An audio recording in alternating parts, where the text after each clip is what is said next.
আল্লাহ তাআলা কিয়ামতের কঠিন ময়দানে যেদিন স্বামী স্ত্রীকে চিনবে না, স্ত্রী স্বামীকে দেখে পালিয়ে যাবে, বন্ধু বন্ধুরে চিনবে না, পীর সাহেব মুরিদরে চিনবে না, মুরিদ পীর সাহেবরে চিনবে না, দলের কর্মী তার নেতারে চিনবে না, নেতা তার কর্মীরে চিনবে না, বন্ধু বন্ধুরে দেখে পালাবে। এই কঠিন মুহূর্তে সূর্যটা মাথার কাছে চলে আসবে, জমিনটা তামার জমিন হবে, আজকের জমিনের মতো নয়।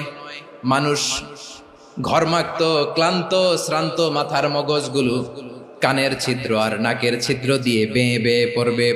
বিশ্বনবী ফরমান, কিয়ামতের ওই কঠিন ময়দানে 7 শ্রেণীর ব্যক্তিকে রব্বুল আলামিন তার আরশের নিচে ছায়া দিবেন।